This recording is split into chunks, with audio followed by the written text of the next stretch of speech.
Hi hello അസ്സലാമു അലൈക്കും. ഇന്നൊരു ഈവനിങ് വ്ളോഗാട്ടോ. നമ്മൾ പോകുന്നത് ഹട്ടയിലോട്ടാണ്, ഹട്ട ഡാമിലോട്ടാണ് പോകുന്നത്. നമ്മൾ ഇറങ്ങിയപ്പോൾ തന്നെ കുറച്ച് വൈകിപ്പോയി, ഏകദേശം ഒരു 5:30 ഇറങ്ങിയപ്പോൾ തന്നെ. അപ്പോൾ അവിടെ എത്തുമ്പോൾ എന്തായാലും 8 മണി അടുപ്പിച്ചിട്ടാവും. അപ്പം ഇരുട്ടും. അപ്പം നമുക്ക് ഒരു ഡേ വ്യൂ നമുക്ക് കിട്ടത്തില്ല, ഇതേപോലെ നൈറ്റ് വ്യൂ ആയിരിക്കും. ഇതാണ് ഹട്ട ഡാം. ഇതെല്ലാം ആർട്ടിഫിഷ്യൽ ഡാമാണ്. ഡാം മാത്രമേ ഉള്ളൂ ആർട്ടിഫിഷ്യൽ, ഇതൊക്കെ ഒറിജിനൽ തന്നെയാണ്. നമ്മൾ മൗണ്ടെയ്ൻസൊക്കെ പണ്ട് ഗെയിമിൽ കാര്യങ്ങളിലൊക്കെ അല്ലേ കണ്ടിട്ടുള്ളത്. ഇതിപ്പോൾ ഞാൻ നേരിട്ട് കാണുന്നത് ഇവിടെയാണ് കേട്ടോ. നല്ല അടിപൊളി രസമാണ്, ഫുള്ള് മൗണ്ടെയ്ൻസാണ്. അപ്പം ഈ ഡാമിൻ്റെ മേലിൽ നിന്ന് നമുക്ക് നോക്കുമ്പോഴേക്കും താഴത്തെ വ്യൂ ആണ്. അവിടെ ഒരു പാർക്കുണ്ട്, ഹട്ടയുടെ തന്നെ ഒരു പാർക്കാണ്.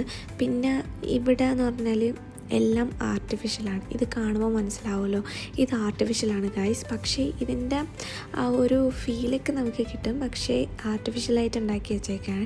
ടൂറിസ്റ്റിനെ അട്രാക്റ്റ് ചെയ്യാൻ വേണ്ടിയിട്ട് ദുബായിലെല്ലാം ആർട്ടിഫിഷ്യലാണ്. അതിൽ ഒന്ന് തന്നെയാണ് ഈ ഒരു ഹട്ട ഡാം.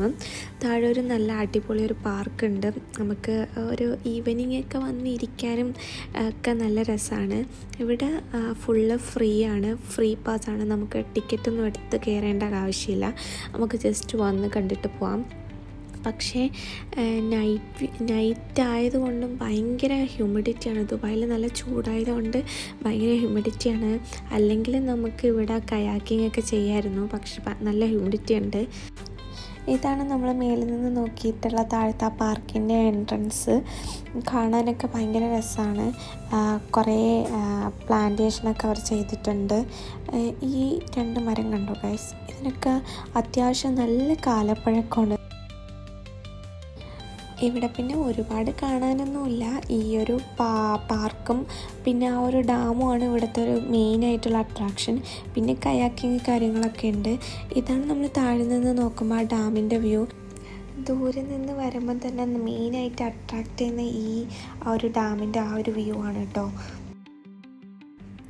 പിന്നെ ഇവിടെ തൊട്ടടുത്ത് കുട്ടികൾക്ക് വേണ്ടിയിട്ടുള്ള സെപ്പറേറ്റ് ഏരിയ ഒരു പ്രൊവൈഡ് ചെയ്യുന്നുണ്ട്. ഇത് കണ്ടോ ഗൈസ്, നിങ്ങളിതാരെങ്കിലും ശ്രദ്ധിച്ചോ? ഇതാണ് നമ്മുടെ നാട്ടിൽ കാട് പിടിച്ച് കിടക്കുന്ന ആ ചെടി.